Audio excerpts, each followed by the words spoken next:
ಹರೇ ಹರೇ ಹರೇ ರಾಮ ರಾಮ ರಾಮ ಹರೇ ಹರೇ. ಹರೇ ಕೃಷ್ಣ ಕೃಷ್ಣ ಕೃಷ್ಣ ಹರೇ ಹರೇ ಹರೇ ರಾಮ ರಾಮ ರಾಮ ಹರೇ ಹರೇ. So ಈಗ ಧ್ರುವ ಮಹಾರಾಜರು ಅವರು ಅರಣ್ಯಕ್ಕೆ ಹೋದ್ಮೇಲೆ ನಂತರ ಅವರ ಮಕ್ಕಳು ಮಕ್ಕಳಲ್ಲಿ ಅವರ ಜ್ಯೇಷ್ಠ ಪುತ್ರ ಉತ್ಕಲ ಅಂತ ಹೇಳ್ತಾ ಇದ್ದಾರೆ.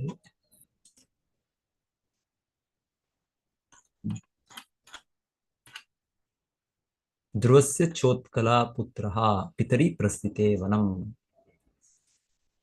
ಸಾರ್ವಭೌಮ ಶ್ರಿಯಂ ನೈಚ್ಛದ್ ಅಧಿರಾಜಾಸನಂ ಪಿತುಹು. ಸೊ ಇಲ್ಲಿ ಹೇಳ್ತಾ ಇದ್ದಾರೆ. ಸೊ ಅವರ ಮಗ ಜ್ಯೇಷ್ಠ, ಸಾಮಾನ್ಯವಾಗಿ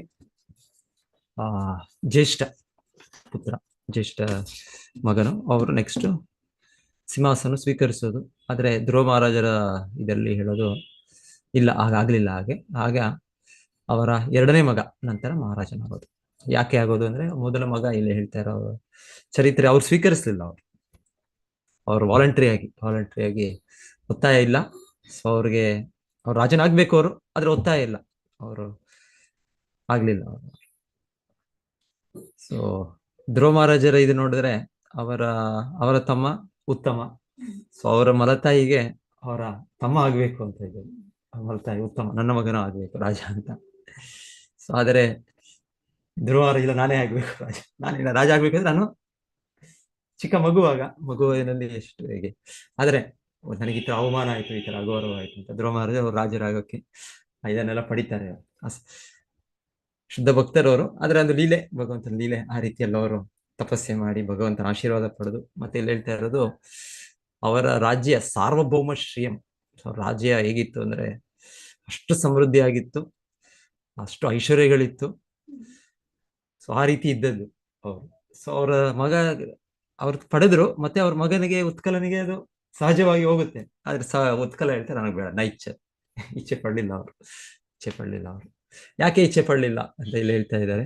ಯಾಕೆ ಇಚ್ಛೆ ಪಡಲಿಲ್ಲ ಅಂದ್ರೆ ಅದು ನೆಕ್ಸ್ಟ್ ಅವರು ದೊಡ್ಡ ಭಕ್ತರು, ಮೊದಲಿನಲ್ಲಿ ದೊಡ್ಡ ಭಕ್ತರು. ಹೇಳ್ತಾ ಇದ್ದಾರೆ ಸಜನ್ಮನೋಪಶಾಂತಾತ್ಮ. ಜನ್ಮನ ಅಂದ್ರೆ ಹುಟ್ಟಿನಿಂದಲೇ ಅವರು ಭಕ್ತರು, ಶುದ್ಧ ಭಕ್ತರು.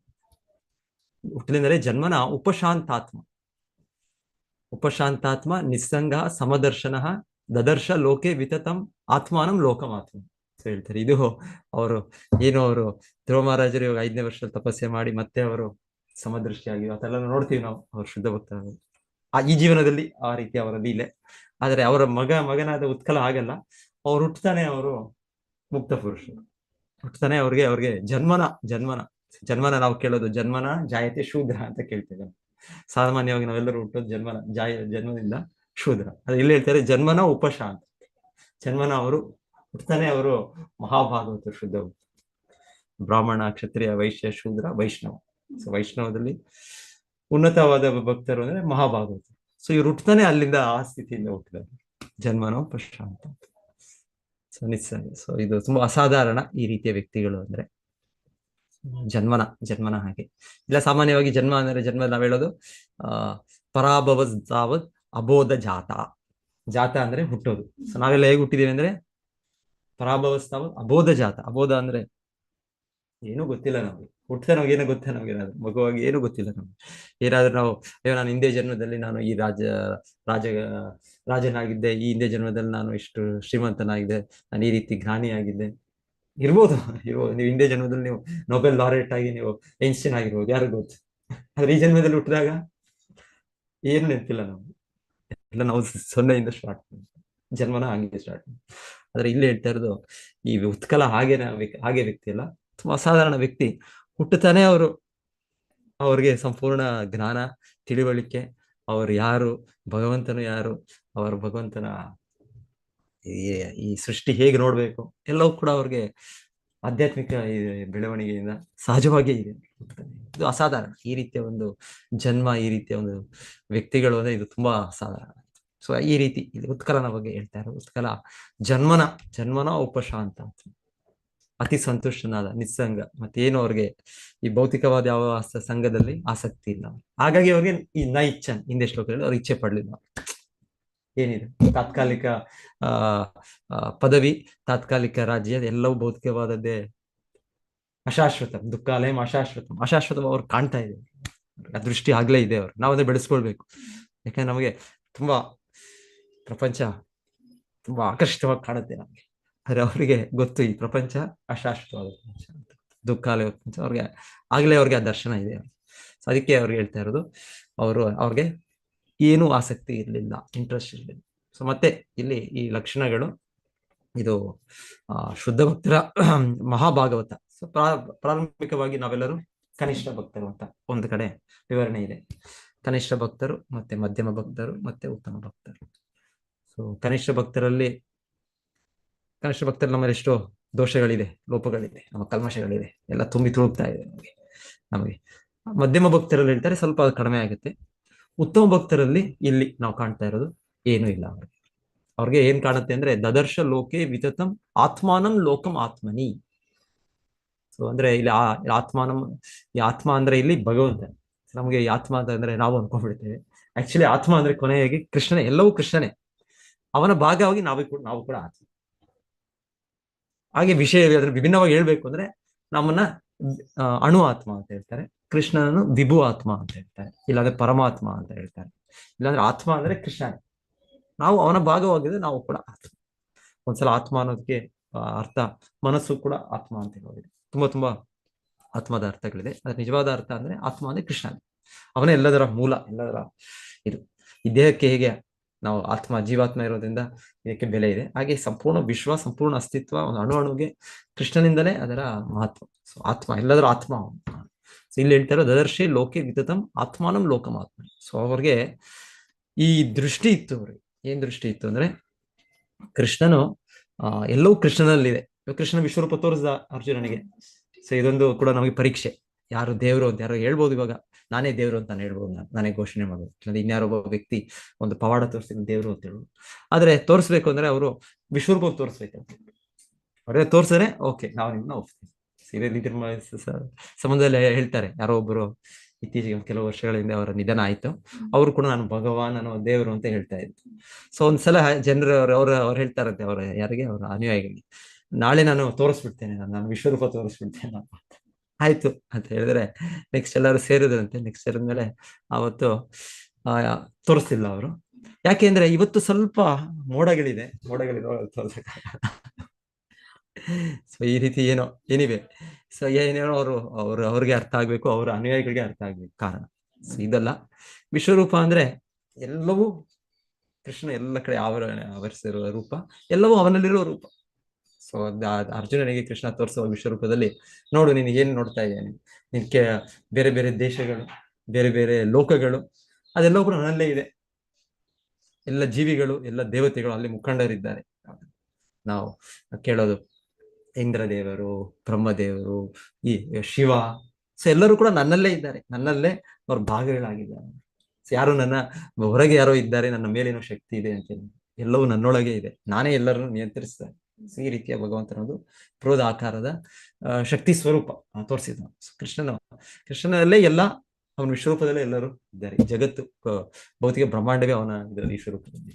ಸೊ ಹೀಗೆ ಕೃಷ್ಣನು ಅರ್ಜುನನಿಗೆ ತೋರಿಸಿದ ರೂಪ ವಿಶ್ವರೂಪ. ವಿಶ್ವರೂಪ ದರ್ಶನ ಅಂದ್ರೆ ಅದು ಒಂದು ಲಕ್ಷಣ. ಅವ್ರು ಯಾರು ಅವತಾರ, ಯಾರು ದೇವರು ಅಂತ ತೋರಿಸ್ಬೇಕು. ಸೊ ಹೀಗೆ ಇಲ್ಲಿ ಹೇಳ್ತಾ ಇದ್ದಾರೆ, ಹೀಗೆ ಇವರಿಗೆ ಎಲ್ಲವೂ ವಿಶ್ವದಲ್ಲಿ ಕೃಷ್ಣನೊಳಗಿದೆ ಅಂತ ಅವ್ರಿಗೆ ಕಾಣ್ತಾ ಇದೆ. ಸೊ ಇದು ಅರ್ಜುನನಿಗೆ ಮಾತ್ರ ತೋರಿಸಿದ ವಿಶ್ವರೂಪ ಅಲ್ಲ. ಕೃಷ್ಣ ತೋರಿಸಿದ್ದು ಯಾರ್ಯಾರು ಅರ್ಜುನನ ಹಂತದಲ್ಲಿದ್ದಾರೆ ಅವರೆಲ್ಲ ಭಕ್ತರು ನೋಡಕ್ಕಾಯ್ತು. ಭೀಷ್ಮ ಪಿತಾಮಹ, ಪಾಂಡವರು ಎಲ್ಲರೂ ಕೂಡ ನೋಡಿದ್ರು, ಬೇರೆ ಬೇರೆ ಲೋಕಗಳು ಕೂಡ ಎಲ್ಲರೂ ನೋಡಿದ್ರು ಅಂತ. ಸೊ ಹೀಗೆ ಭಕ್ತರಿಗೆ ಈ ತರ ಒಂದು ಅವ್ರಿಗೆ ದರ್ಶನ ಇದೆ, ಎಲ್ಲವೂ ಕೃಷ್ಣನೊಳಗಿದೆ ಅಂತ ದರ್ಶನ ಇದೆ. ಯಾರಿಗೆ? ಈ ಮಹಾಭಾಗವತರಿಗೆ.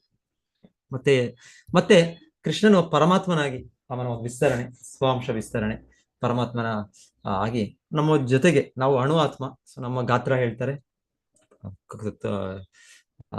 ಕೂದಲಿನ ತುದಿಯ 1,000-10,000 ಭಾಗ ಅಂತ ಹೇಳೋದು. ಸೊ ನಮ್ಮ ಜೊತೆಗೆ, ನಮ್ಮ ಪ್ರತಿಯೊಬ್ಬರ ಜೊತೆಗೂ ಕೃಷ್ಣನು ಪರಮಾತ್ಮನಾಗಿದ್ದಾನೆ. ಪ್ರತಿಯೊಂದು ಅಣುವಲ್ಲೂ ಇದ್ದಾನೆ. ಅಣುವರಣೀಯಂ ಮಹತ್ವಮಯ್ಯ. ಸೊ ಈ ಪರಮಾತ್ಮನು ಕೂಡ ಅವ್ರು ಕಾಣ್ತಾ ಇದೆ, ಆ ಚಿಕ್ಕದಾಗಿರೋ ಪರಮಾತ್ಮನ ಕಾಣ್ತಾ ಇದೆ. ಆ ಬೃಹದಾಕಾರವಾಗಿರೋ ವಿಶ್ವರೂಪದಲ್ಲಿ ಎಲ್ಲವೂ ಕೃಷ್ಣನ ಸೇರಿ ಅದು ಕೂಡ ಕಾಣ್ತಾ ಇದೆ. ಸೊ ಇಲ್ಲಿ ಅದು ಹೇಳ್ತಾ ಇರೋದಿಲ್ಲಿ, ಇಲ್ಲಿ ಭಗವದ್ಗೀತಾ ಶ್ಲೋಕ, ಭಗವದ್ಗೀತಾ ಕೃಷ್ಣ ಏನ್ ಹೇಳ್ತಾರೆ, ಯೋ ಮಾಂ ಪಶ್ಯತಿ ಸರ್ವತ್ರ ಸರ್ವತ್ರ ಚ ಮೈ ಪಶ್ಯತಿ. ಯಾರ ನನ್ನನ್ನ ಹೀಗೆ ಎಲ್ಲ ಕಡೆ ನೋಡ್ತಾರೆ, ಮಾಂ ಪಶ್ಯತಿ ಸರ್ವತ್ರ, ನನ್ನನ್ನು ಸರ್ವತ್ರ ಎಲ್ಲ ಕಡೆ ನೋಡ್ತಾರೆ, ಸರ್ವಂ ಚ ಮೈ ಪಶ್ಯತಿ, ಸರ್ವಂ ಎಲ್ಲವನ್ನು ನನ್ನಲ್ಲಿ ನೋಡ್ತಾರೆ, ಮೈ ನನ್ನಲ್ಲಿ ನೋಡ್ತಾರೆ, ಪಶ್ಯತಿ. ಸೊ ಹೀಗೆ ನೋಡಿದ್ರೆ ಏನಾಗುತ್ತೆ, ನಾನು ಅವರಿಗೆ ಯಾವಾಗೂ ಇದಿಲ್ಲ, ಅವರ ದೃಷ್ಟಿಯಿಂದ ದೂರ ಇಲ್ಲ, ಮತ್ತೆ ನಾನು I am not lost to them, ನಾನು ಅವ್ರಿಗೆ ಕಳೆದೋಗಿಲ್ಲ, ಯಾವಾಗ್ಲೂ ಅವ್ರು ನನ್ನ ಇದರಲ್ಲೇ ಇದ್ದಾರೆ. ಅವರು ಅದೇ ಕಂಪ್ಲೀಟ್ ಶ್ಲೋಕ ಏನು, ಆ 6.30 ಯಾರು ಗೊತ್ತಾ, ಅದು 6.30 ಶ್ಲೋಕ. ಯೋ ಮಾಂ ಪಶ್ಯತಿ ಸರ್ವತ್ರ ಮೈ ಚ ಸರ್ವಂ ಪಶ್ಯತಿ. ಆಮೇಲೆ ಏನದು ಶ್ಲೋಕ,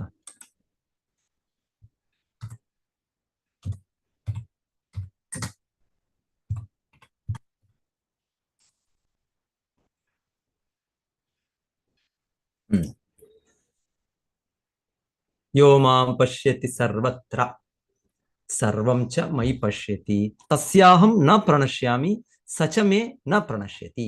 ಪ್ರಣಶ್ಯಾಮಿ, ಪ್ರಣಶ್ಯಾಮಿ ಅಂದ್ರೆ ಲಾಸ್ಟ್, ಲಾಸ್ಟ್ ಅಂದ್ರೆ ಕಾಣೋದಿಲ್ಲ, ಇಲ್ಲ ಇನ್ನ ಇಲ್ಲ ಅಂತಲ್ಲ. ಸೊ ಕೃಷ್ಣ ಹೇಳೋದು, ಆ ವ್ಯಕ್ತಿ ಯಾರು ಈ ರೀತಿಯ ದೃಷ್ಟಿಯನ್ನು ಬೆಳೆಸ್ಕೊಂಡಿದ್ದಾರೆ, ಈ ರೀತಿಯಲ್ಲಿ ಇದ್ದಾರೆ ಅವರು, ಅವರಿಗೆ ನಾನು ಎಂದೂ ಕೂಡ ಅವರಿಂದ ದೂರ ಇಲ್ಲ, ಅವರು ಕೂಡ ನನ್ನ ದೃಷ್ಟಿಯಿಂದ. ಯಾಕಂದ್ರೆ ನಾವು ನೋಡ್ತಾ ಇರ್ತೀವಿ, ಎಲ್ಲ ನೋಡ್ತೀವಿ, ಎಲ್ಲ ಕಡೆ ನೋಡ್ತೀವಿ, ನೋಡುವಾಗ ನಮಗೆ ಎಲ್ಲವೂ ಕಾಣಿಸುತ್ತೆ, ಜಗತ್ತಲ್ಲಿ ಕೃಷ್ಣ ಕಾಣಿಸೋದಿಲ್ಲ, ಎಲ್ಲಿ ಕೃಷ್ಣ, ದೇವರಿಲ್ಲ ಅಂತ ಹೇಳ್ತೀವಿ. ಅಲ್ಲಿ ಇಲ್ಲಿ ಹೇಳ್ತಾ ಇರೋದು, ಆ ವ್ಯಕ್ತಿಗೆ ತಸ್ಯಾಹಂ ನ ಪ್ರಣಶ್ಯಾಮ್, ಅವ್ರು ಎಲ್ಲಿ ಏನೇ ಕ್ಷಣ ಇರಿದ್ರು ಕೃಷ್ಣ ಅವನ ಇದರಲ್ಲಿ ಕೃಷ್ಣ ಕಾಣೆ ಕಾಣ್ತಾನೆ. ಸಚ ಮೇನ ಪ್ರಣಶ್ಯತಿ. ಸೊ ಮೇನ ಪ್ರಣಶ್ಯತಿ ಅಂದ್ರೆ ಕೃಷ್ಣನ ದೃಷ್ಟಿ ಕೂಡ ಅವನ ಮೇಲೆ ಇದ್ದೇ ಇರುತ್ತೆ, ಕೃಷ್ಣನ್ ಕೂಡ ಕಾಣ್ತಾನೆ, ರೆಸಿಪ್ರೋಕಲ್. ಕೇವಲ ಅವನಿಗೆ ನಾವು ಆ ಶುದ್ಧ ಭಕ್ತರ ಮಹಾಭಾಗವತನಿಗೆ ಕೃಷ್ಣನ್ ಕಾಣೋದಲ್ಲ, ಕೃಷ್ಣನಿಗೆ ಕೂಡ ಶುದ್ಧ ಭಕ್ತನ ಯಾವಾಗಲೂ ಕಾಣ್ತಾರೆ. ಆದ್ರೆ ಕೃಷ್ಣನು ಯಾವಾಗ್ಲೂ ಅವರ ಮೇಲೆ ಒಂದು ಕೃಷ್ಣ ದೃಷ್ಟಿ, ಕೃಷ್ಣ ಕೃಪೆ, ಕೃಷ್ಣ ಕರುಣೆ ಎಲ್ಲರ ಮೇಲೂ ಇದೆ, ಆದ್ರೆ ವಿಶೇಷವಾಗಿ ಆ ಮಹಾಭಾಗವತನ ಮೇಲೆ ಸ್ಪೆಷಲ್ ಕೇರ್, ಸ್ಪೆಷಲ್ ಹಾಗೆ ಹೇಳ್ತಾರೆ. ರಾಜನು, ಮಹಾರಾಜನು ಎಲ್ಲರ ಮೇಲೂ ಅವರ ಪ್ರಜೆಗಳ ಮೇಲೆ ದೃಷ್ಟಿ ಇರುತ್ತೆ, ಆದ್ರೆ ತನ್ನ ಮಕ್ಕಳ ಮೇಲೆ ವಿಶೇಷವಾದ ದೃಷ್ಟಿ ಇರುತ್ತೆ. ಸೊ ಅದೇ ರೀತಿಯಲ್ಲಿ ಶುದ್ಧ ಭಕ್ತರು ಅಂದ್ರೆ ಕೃಷ್ಣನಿಗೆ ಮಹಾಭಾಗವತರು ಅಂದ್ರೆ ಕೃಷ್ಣನ ಇದು ಅವ್ರ ಮೇಲೆ ವಿಶೇಷವಾಗಿರುತ್ತೆ. ಸೊ ಇದು ಮಹಾಭಾಗವತ. ಸೊ ಆಮೇಲೆ ಪ್ರಭುಪಾದ ನಮ್ಗೆ ಎಚ್ಚರಿಕೆ ಹೇಳ್ತಾ ಇರೋದು, ಈ ರೀತಿ ಮಹಾಭಾಗವತ ಅಂದ್ರೆ ಇವರು ಎಲ್ಲವನ್ನೂ ಕೃಷ್ಣನಲ್ಲಿ ನೋಡ್ತಾ ಇದ್ದಾರೆ ಅಂದ್ರೆ ಎಲ್ಲವೂ ಕೃಷ್ಣ ಅಂತಲ್ಲ, ಅದು ಕೂಡ ಅರ್ಥ ಮಾಡ್ಕೊಳ್ಬೇಕು. ಅದು ಕೂಡ ಪ್ರಭುಪಾದರು ಇಲ್ಲಿ ಹೇಳ್ತಾ ಇರೋದು. 9ನೇ ಅಧ್ಯಾಯ ಕೃಷ್ಣ ಹೇಳೋದು, ಮಯಾ ತದಮಿದಂ ಸರ್ವಂ ಜಗದವ್ಯಕ್ತ ಮೂರ್ತಿನ ಮತ್ ಸ್ಥಾನಿ ಸರ್ವಭೂತಾನಿ ನಚಾಹಂ ತೇಷು ಅವಸ್ಥಿತ.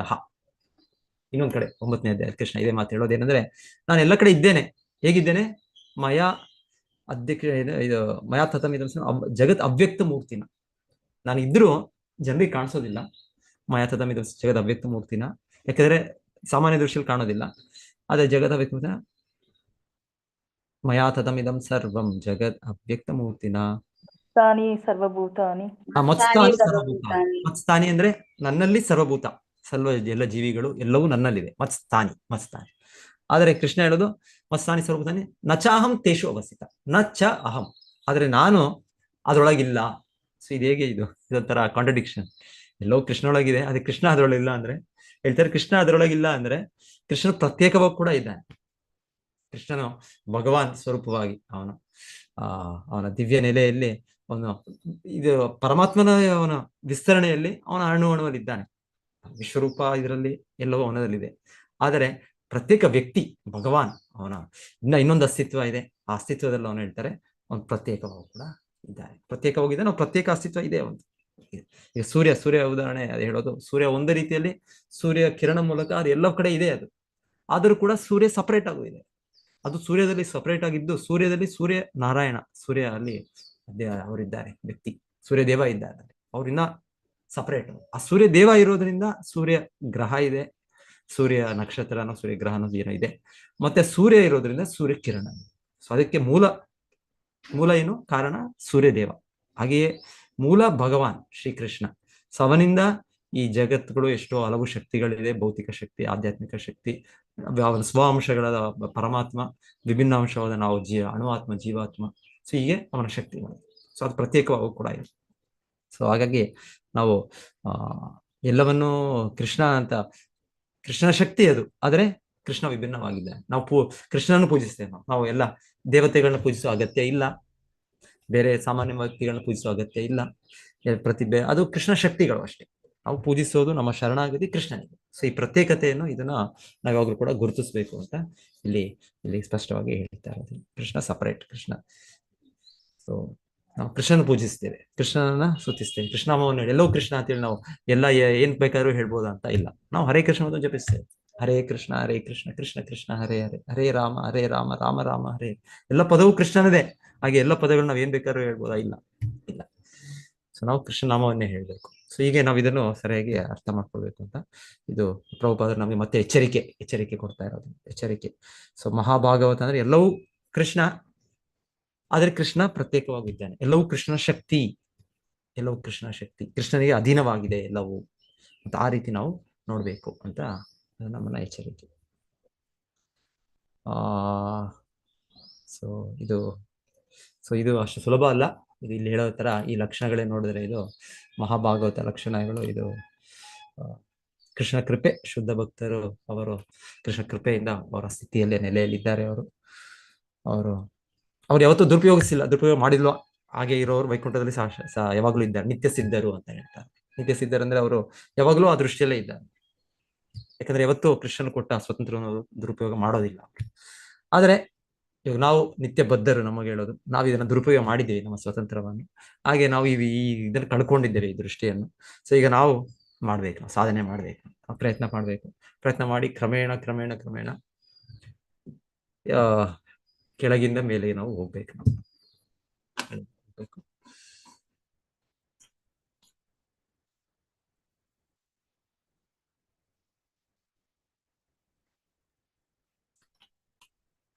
ಓಕೆ. ಸೊ ಆಚಾರ್ಯ ಪ್ರಭುಪಾದರು ಅವ್ರಿಗೆ ಒಂದ್ಸಲ ಗೊತ್ತಿರೋದೇ, ಇನ್ನೊಂದ್ಸಲ ನೆನಪು ಮಾಡ್ತೀನಿ ನಾನು ಅಷ್ಟೇ. ನನಗೆ ನೆನಪು ಸ್ಮರಣೆ ಮಾಡಕ್ಕೆ ನನಗೆ ಒಂದು ಅವಕಾಶ.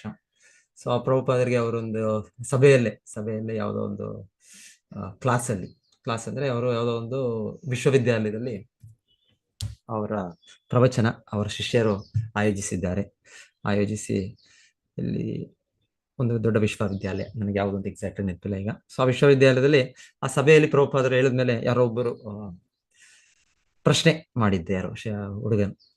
ಸೊ ಹಾಗಿದ್ರೆ ನೀವು ದೇವ್ರನ್ನ ನೋಡಿದ್ದೀರಾ ಅಂತ ಕೇಳ್ತಾರೆ. ಸೊ ನಾವು ಇದು ಜನರು ಕೇಳ್ತಾ ಇರ್ತಾರೆ ಸಾಮಾನ್ಯವಾಗಿ. ಸೊ ಜನರು ನೋಡ್ಬೇಕು, ದೇವ್ರು ನೋಡ್ಬೋದು, ಆದ್ರೆ ನೋಡಕ್ಕೆ ಈ ಹಂತಕ್ಕೆ ಬರ್ಬೇಕು, ಮಹಾಭಾಗವತ ಹಂತಕ್ಕೆ ಬಂದ್ರೆ ನೋಡ್ಬೋದು. ಸೊ ಶ್ರೀಲ ಪ್ರಭುಪಾದರು ಹೇಳ್ತಾರೆ, ಇದು ಅಷ್ಟು ಒಳ್ಳೆ ಪ್ರಶ್ನೆ ಅಲ್ಲ, ಅಸಂಬದ್ಧವಾದ ಪ್ರಶ್ನೆ. ಕ್ವೆಶ್ಚನ್ ಇಸ್ ಇರ್ರಿಲೆವೆಂಟ್ ಅಂತ ಹೇಳ್ಬಿಡ್ತಾರೆ. ಪ್ರಶ್ನೆ ಇದು ಸೂಕ್ತವಾದ ಪ್ರಶ್ನೆ ಅಲ್ಲ. ಸೊ ಯಾಕೆ ಅಂದ್ರೆ ಮತ್ತೆ ಅವರು ಒತ್ತಾಯ ಮಾಡ್ತಾರೆ ಅವ್ರಿಗೆ, ಇಲ್ಲ ನೀವು ಆನ್ಸರ್ ಮಾಡ್ಬೇಕು, ಉತ್ತರಿಸ್ಬೇಕು ಈ ಪ್ರಶ್ನೆಗೆ, ನನಗೆ ಉತ್ತರ ಬೇಕು. ಅವರು ಸ್ವಲ್ಪ ಒತ್ತಡ ಮಾಡಿದ್ಮೇಲೆ ಹೇಳ್ತಾರೆ ಪ್ರಭುಪಾದರ ಕೊನೆಗೆ, ಆಯ್ತು ನಾನು ಹೇಳಿದ್ರೆ ನಂಬ್ತೀಯ ನೀನು ಅಂತ ಹೇಳ್ತಾರೆ. ಯಾಕಂದ್ರೆ ಅವ್ರು ಹೇಳಿದ್ರು ನಂಬೇಕಲ್ಲ. ಸೊ ಯಾಕಂದ್ರೆ ನಾವು ಹೇಳಿರ್ತೀವಿ, ಇಲ್ಲ ನಾವು ದೇವ್ ಕಾಣೋದಿಲ್ಲ ನಮ್ಗೆ. ಸೊ ನೀವು ಈ ರೀತಿ ನೀವು ಯೋಚನೆ ಮಾಡೋದು, ಇಲ್ಲ ನಾವು ಹೇಳ್ಬಿಡ್ಬೇಕು, ನಾವು ಕಾಣೋದಿಲ್ಲ. ನಮಗೆ ಕಾಣೋದು ಕೃಷ್ಣನು ಅವರ ದಿವ್ಯ ಮೂರ್ತಿ, ಒಂದು ವಿಗ್ರಹ ರೂಪದಲ್ಲಿ ಅವನು ಬಂದು ಅರ್ಚಾವತಾರದಲ್ಲಿ ಹಾಗೆ ಕಾಣುತ್ತೆ. ಇಲ್ಲ ಶಾಸ್ತ್ರದಲ್ಲಿ ನಾವು ಓದುವಾಗ ಕೃಷ್ಣ ಬಗ್ಗೆ ಕೇಳ್ತೇವೆ, ಕೃಷ್ಣ ನಾಮದ ಮೂಲಕ ಕೇಳ್ತೇವೆ. ಸೊ ನಾವೀಗೆ ನಮಗೆ ಇದು ಇನ್ನ ಬಂದಿಲ್ಲ ಕೃಷ್ಣ ಆ ರೀತಿ ಇಲ್ಲಿ ಹೇಳಿರೋ ರೀತಿ. ಸೊ ನಾವಾಗ ಇಲ್ಲ ಅಂತ ಹೇಳ್ಬಿಡ್ತೀವಿ. ಆದ್ರೆ ಪ್ರಭುಪಾದರು ಅದಕ್ಕೆ ಅವರು ನಂಬೇಕಲ್ಲ ಈ ವ್ಯಕ್ತಿ, ಅದಕ್ಕೆ ಹೇಳ್ತಾರೆ ಫಸ್ಟ್ಗೆ ಅವರು, ಇಲ್ಲ ನೀವು ನಂಬ್ತೀರಾ ನಾನು ಹೇಳೋದು. ಸೊ ಹೇಳ್ತಾರೆ, ಇಲ್ಲ ನಾನು ನಂಬ್ತೇನೆ ಅಂತ. ಒತ್ತಾಯ ಮಾಡಿದ್ರಿಂದ ಹೇಳ್ತಾರೆ ಶ್ರೀಲ ಪ್ರಭುಪಾದರು ಹೇಳಿದ್ದು, ಹೌದು ನಾನು ನೋಡ್ತಾ ಇದ್ದೇನೆ, ಪ್ರತಿಕ್ಷಣ ನೋಡ್ತಾ ಇದ್ದೇನೆ. ಯಾಕಂದ್ರೆ ಇಲ್ಲಿ ಹೇಳಿರೋ ರೀತಿಯಲ್ಲಿ ಶುದ್ಧ ಭಕ್ತರು ಕೃಷ್ಣನನ್ನು ಯಾವಾಗಲೂ ನೋಡ್ತಾರೆ. ಎಲ್ಲವೂ ಕೃಷ್ಣನ ಶಕ್ತಿ ಅಂತ ಅವ್ರು ಕಾಣುತ್ತೆ. ಮತ್ತೆಲ್ಲವೂ ಕೂಡ ಕೃಷ್ಣನ ಪರಮಾತ್ಮ ಇರೋದು ಕಾಣುತ್ತೆ ಅವ್ರಿಗೆ. ಪ್ರೇಮಾಂಜನ ಚುರಿತ ಭಕ್ತಿ ವಿಲೋಚನೆನ ಸಂತಹ ಸದೈವ ಹೃದಯೇಶು ವಿಲೋಕಯಂತಿ ಯಂ ಶ್ಯಾಮ ಸುಂದರಂ ಅಚಿಂತ್ಯ ಗುಣ ಸ್ವರೂಪಂ ಗೋವಿಂದಂ ಆದಿಪುರುಷಂ ತಮಹಂ ಭಜಾಮಿ. ಸೊ ಇದು ಮಹಾಭಾಗವತರು, ಶುದ್ಧ ಭಕ್ತರು, ಸೊ ಆಚಾರ್ಯರು ಆ ಅವ್ರದ್ದು ಲಕ್ಷಣ ಅದು. ಸೊ ಉತ್ಕಲ ಹೀಗೆ ಧ್ರುವ ಮಹಾರಾಜನು ಆ ನೆಲೆಯಲ್ಲಿದ್ರು. ಈಗ ಅವ್ರ ಮಗ ಉತ್ಕಲ ಹುಟ್ಟುತ್ತಾನೆ, ಜನ್ಮನ ಪ್ರಶಾಂತ ಆತ್ಮ. ಸೊ ಅವ್ರು ಹೇಳ್ತಾರೆ ಈ ಲಕ್ಷಣಗಳನ್ನ ಹೊಂದಿದ್ರು. ಹಾಗಾಗಿ ಈಗ ಮುಂದೆ ಅವರ ವಿವರಣೆ ಹೇಳ್ತಾರೆ. ಅವ್ರಿಗೆ ಇಂಟ್ರೆಸ್ಟ್ ನೈಚ್ಛನ್ ಅವ್ರಿಗೆ ಈ ಭೌತಿಕವಾಗಿ ಯಾವುದರಲ್ಲೂ ಕೂಡ ಆಸಕ್ತಿ ಇರಲಿಲ್ಲ ಅವರು. ಓಕೆ, ನಾನು ಇವತ್ತಿಗೆ ಇಲ್ಲಿ ನಿಲ್ಲಿಸ್ತೀನಿ ನಾನು. ಸೊ ಯಾರಾದ್ರೂ ಏನಾದ್ರು ಹೇಳ್ಬೇಕಂದ್ರೆ ಹೇಳ್ಬೋದು.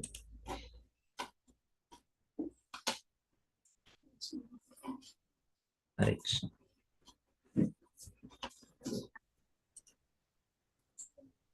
ಹರೇ ಕೃಷ್ಣ ಪ್ರಭು, ಧನ್ಯವಾದಗಳು. ಹರೇ ಕೃಷ್ಣ ಮಾತಾಜಿ. ಹರೇ ಕೃಷ್ಣ, ಹರೇ ಕೃಷ್ಣ. ಹರೇ ಕೃಷ್ಣ ಪ್ರಭು, ಧನ್ಯವಾದಗಳು. ಹರೇ ಕೃಷ್ಣ ಪ್ರಭುಜಿ, ಧನ್ಯವಾದಗಳು, ಪ್ರಣಾಮಗಳು. ಧನ್ಯವಾದ. ಧನ್ಯವಾದಗಳು. ಧನ್ಯವಾದಗಳು. ಹರೇ ಕೃಷ್ಣ ಪ್ರಭು, ಧನ್ಯವಾದಗಳು.